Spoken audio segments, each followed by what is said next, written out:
In this episode, UROONCO Prostate Cancer Chief Editor Dr. Giancarlo Marra talks to Professor Phil Cornford on EAU Prostate Cancer Guidelines updates for 2025, specifically on diagnosis and localized disease. Ladies and gentlemen, dear colleagues, we are here at the EAU 25 in Madrid.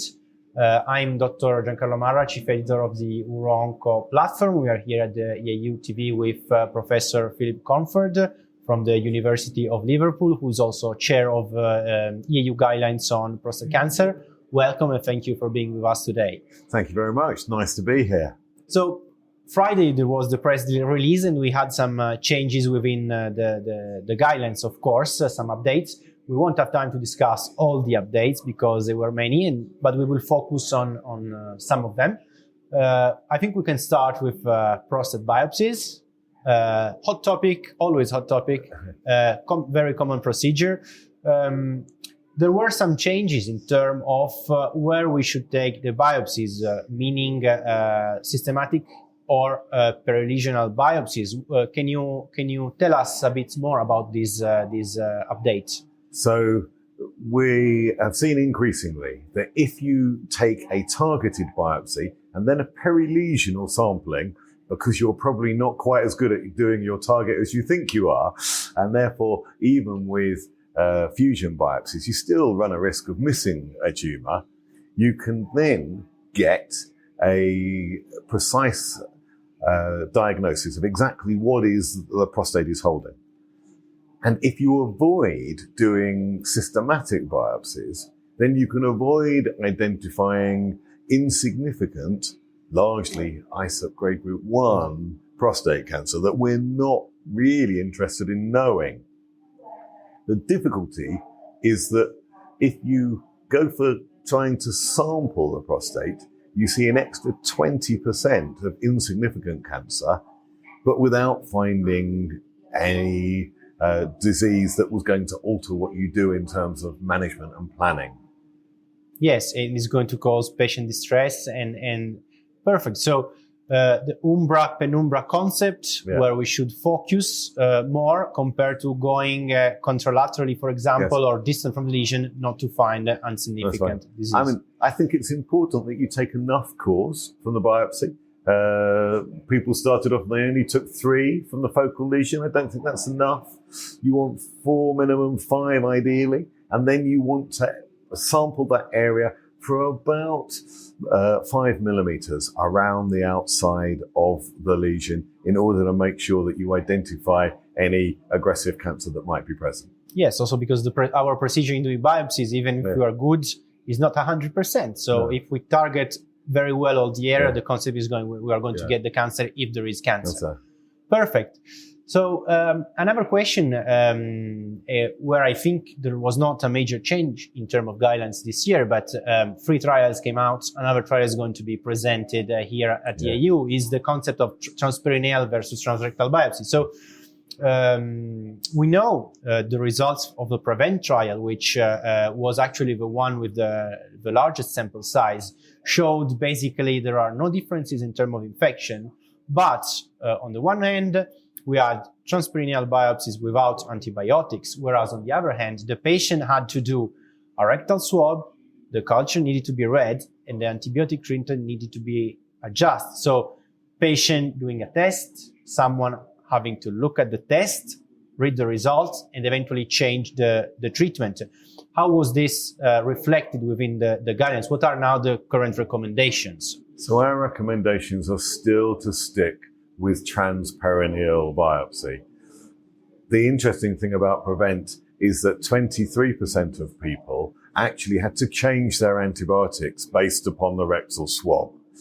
And although it would be possible, if you were prepared to swab everybody and look for people who were no longer sensitive to the standard antibiotics we use, it would be possible to still do transrectal safely.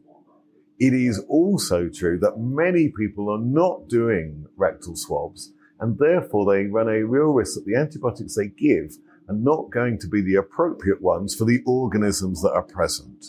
If you do really want to do transrectal and you're prepared to do a transrectal swab and you are prepared to change ventricles, you could still carry on doing a transrectal biopsy, but it's a lot of extra effort and there's no clear advantage for it. So if you have a patient who needs a biopsy, you are better to minimize the number of cores, as we were talking about earlier, by just targeting the lesion and doing sampling. You don't need to give antibiotics because that study again showed that no antibiotics was just as good as selective. And of course, we worry about antibiotic stewardship.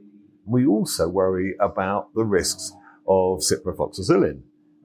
There's no doubt a risk of tendinitis. There is clear evidence from the EMA that you need to be careful about using this for prophylaxis. And here we are in transrectal biopsy. That is the most common thing that urologists use. And I think that will be difficult to justify if a patient had an adverse consequence when you could have done something different. Yes, and so the less, the better, actually, in terms of antibiotics, and these were WHO recommendation giving less antibiotics, but also in terms of cost and organization, because if you are doing 2 biopsies per month, is one thing. If you are a high volume center, for example, you are doing 20 per week, the risk is to increase a lot costs and have organizational issues. Okay. And I think that those groups that do it fairly rarely, because even if you give antibiotics, your chance of infection is fairly small. And so you go a whole year because you only do 2 a month. You might go a whole year without getting any infections and you think, oh, well, I don't have a problem. You just aren't really doing enough to demonstrate the problem that will happen. That problem will come back and get you. Yeah, of course. That's the other problem, is that people getting this kind of antibiotics are then not followed up on saying if they are resistant to something or our infection later on. Okay, thank you. Thank you very much. And the last question I saw there were some changes and this, I think, can be a good link from the first question in terms of I'm biopsying more towards the positive area on imaging. So I'm going to focus on where we likely have the cancer, and this may lead to change in the diagnosis of the same disease that was then previously diagnosed with systematic biopsy. And this year, the guidelines actually split the intermediate risk disease in 2 groups. What are the main reasons and why was this change adopted this year? Okay, so I think that we have seen in clinical practice for some time that people think about low risk and high risk intermediate disease. People have already begun to think about it. And we worry that MR targeted biopsies leads to an increase in grade. So lots of people who would have been ISUP grade group 1 suddenly become ISUP grade group 2. They've got a tiny amount of 4 on that targeted biopsy. And we don't want to see the same overtreatment that we saw with the introduction of PSA. We know that surveillance is probably better for a subgroup. And if we can separate out that group of low intermediate risk tumors, then they might well be patients who are suitable for surveillance rather than immediate treatment. They're probably a little bit more likely to go on to need some treatment in the future, but even those patients, many of them will be treatment-free 5 and 10 years after diagnosis. Yes, there are recently more and more evidence coming on active surveillance for intermediate risk disease. So actually, these are not intermediate risk disease, but as you said, are low intermediate risk disease. They are 3+4. They are not 4+3 disease. Yes. So since this year in the guidelines, this difference is made clear to guide also your clinical decision making, because there are groups that can be managed differently. Absolutely. And it makes us not think about all of the Gleason 7s as the same thing, and makes us understand that we have got a low risk group here that will have much better prognosis. Okay. So important and I think very interesting changes with relevant clinical implication. Thank you very much for discussing this with us today, for being here, and thank you very much to everyone for listening. Thank you for listening to this episode of EAU Podcast. To keep up to date with prostate cancer developments, visit our educational platform, UROONCO Prostate Cancer. For more EAU podcasts, please go to your podcast app and subscribe to our EAU podcast channel for regular updates.